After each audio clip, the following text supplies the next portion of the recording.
সে যে স্বপ্ন পূরণের প্রতীক্ষা। নমস্কার, দীপনারায়ণ চৌধুরী রয়েছি প্রতিজ্ঞা সিরিজের পঞ্চম পর্বে। প্রথম, দ্বিতীয়, তৃতীয় এবং চতুর্থ পর্ব যেখানে শেষ করেছিলাম, পঞ্চম পর্বে আমরা সেখান থেকেই শুরু করছি। এবার গল্পটা একটু আলাদা জায়গায় মোড় নিতে চলেছে। রাহুল এই মুহূর্তে দাঁড়িয়ে রয়েছে দুটো নৌকার মাঝখানে। একদিকে ঐশী, অপরদিকে মেঘলা। মেঘলা তার প্রথম ভালোবাসা। ছোটবেলা থেকে মেঘলার সাথে ওঠা বসা, পড়াশোনা, খাওয়া দাওয়া সবকিছুই মেঘলা সাক্ষী তার। কিন্তু বিদেশে আসার পর তার জীবনে আসে ঐশী। ঐশীও তাকে আগলে রাখতে শুরু করে। মেঘলার চলে যাওয়া আর ঐশীর ফিরে আসা, এই দুটোর মাঝখানে পড়ে রয়েছে রাহুল এই মুহূর্তে। কিন্তু কি করবে? কাকে বেছে নেবে রাহুল? ঐশী নাকি মেঘলা? নাকি দুজনের সাথেই সমানভাবে চালিয়ে যাবে সম্পর্কটা? কিন্তু একটা মানুষের জীবনে তো আর দুটো মানুষ থাকতে পারে না, কাউকে না কাউকে তো বেছে নিতে হবেই। সেখান থেকে শুরু হচ্ছে প্রতিজ্ঞার পঞ্চম পর্ব। চলুন তাহলে শুরু করা যাক আজকের পর্বটা। ঐশীর সেই প্রশ্নের পর থেকে রাহুল আর অপেক্ষা করতে পারলো না। ঐশীও নিজেকে গুটিয়ে নিতে শুরু করলো। আগে যেখানে সে রাহুলকে প্রতিদিন ফোন করতো, এখন আর করে না। ক্লাসের কথা হলেও খুবই সংক্ষিপ্ত এবং প্রয়োজনীয় কথা হতো। রাহুল বুঝতে পারছিল ঐশী কষ্ট পাচ্ছে, কিন্তু সে নিজেও যেন ভেতরেই হারিয়ে গিয়েছে। একদিন ক্যান্টিনে বসে রাহুল বলল, তুমি এভাবে দূরে সরে যাচ্ছ কেন আমার থেকে, বলবে একটু আমাকে প্লিজ? ঐশী শান্ত গলায় বলল, কারণ আমি নিজেকে বাঁচাতে চাই। এদিকে মেঘলার সাথেও রাহুলের কথা চলছিল। একদিন দেখা করে মেঘলা রাহুলকে বলল, আমি তখন তোমাকে ছেড়ে যেতে চাইনি।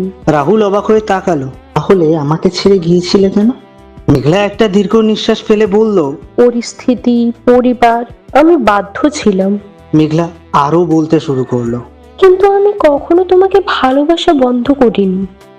রাহুলের মনটা এবার কেঁপে উঠল। পুরনো ভালোবাসা আবার যেন আস্তে আস্তে ফিরে আসতে শুরু করেছে।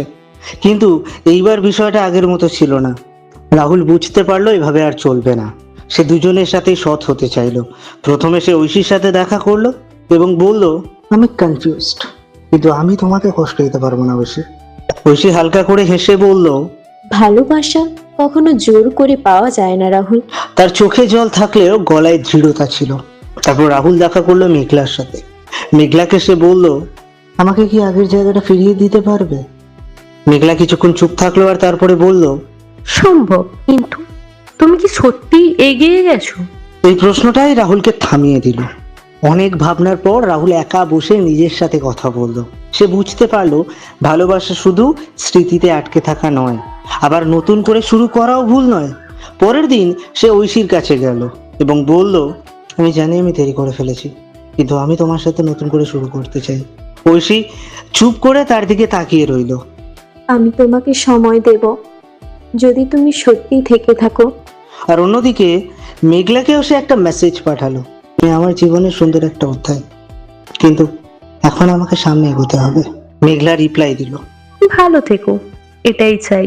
রাহুল শিখলো কখন ছাড়তে হয় আর কখন নতুন করে সবটা শুরু করতে হয়। ঐশী রাহুলকে সময় দিলেও সবকিছু আগের মতো হয়ে গেল না। সে এখন আগের মতো সহজে হাসে না। রাহুল বুঝতে পারে শুধু থাকতে চাই বললেই হয় না, প্রমাণ করতে হয়। একদিন ঐশী বলল, তুমি কি নিশ্চিত অতীত থেকে বেরিয়ে এসেছো? রাহুল কিছুক্ষণ চুপ থেকে বলল, আমি চেষ্টা করছি, তোমার জন্য না, নিজের জন্য। ঐশী তাকিয়ে রইল। এই প্রথম সে রাহুলের কথায় সত্যি কিছু অনুভব করলো। সবকিছু ধীরে ধীরে ঠিক হতে শুরু করলো। ঠিক তখনই মেঘলা রাহুলের সামনে এসে দাঁড়ালো। তার চোখ লাল, কণ্ঠ কাঁপছে। আমি বিয়ের জন্য রাজি হয়ে গেছি। রাহুল একটু থমকে গেল। কিন্তু আমি পারছি না রাহুল, আমি এখনো তোমাকেই ভালোবাসি। এই কথাটা শুনে রাহুলের ভেতরটা আবার কেঁপে উঠল। অতীত আবার তাকে টানতে শুরু করলো। রাহুল সারা রাত ঘুমোতে পারলো না। একদিকে ঐশী যে তাকে নতুন করে বাঁচতে শিখিয়েছে, আর অন্যদিকে মেঘলা, যার সাথে তার একটা অসমাপ্ত গল্প। পরদিন সকালে সে মেঘলার সাথে দেখা করলো।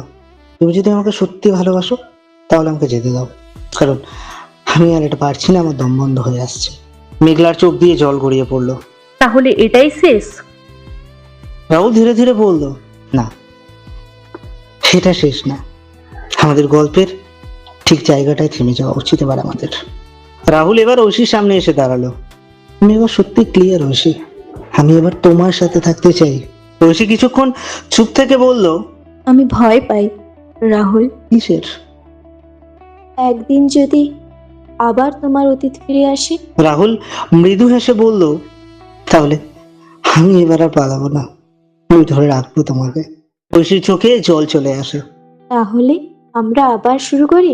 রাহুল মাথা নেড়ে বলল, হ্যাঁ, নতুন করেই তো সবকিছু জেনেই শুরু করছি, তাই না? দুজনেই বুঝলো ভালোবাসা মানে শুধু পাওয়া নয়, সাহস করে ধরে রাখাও। পঞ্চম পর্ব যেখানে শেষ হলো, ষষ্ঠ পর্ব নিয়ে আমরা খুব তাড়াতাড়ি ফিরে আসবো আপনাদের সামনে।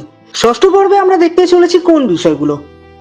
রাহুল কাকে বেছে নেবে, ঐশীকে নাকি মেঘলাকে? রাহুল কার সাথে সংসারটা করবে, ঐশী নাকি মেঘলা? রাহুলের জীবনে কে জায়গা পাবে, ঐশী নাকি মেঘলা? এই বিষয়গুলোকে নিয়েই আমরা ফিরে আসবো ষষ্ঠ পর্বে। ততক্ষণের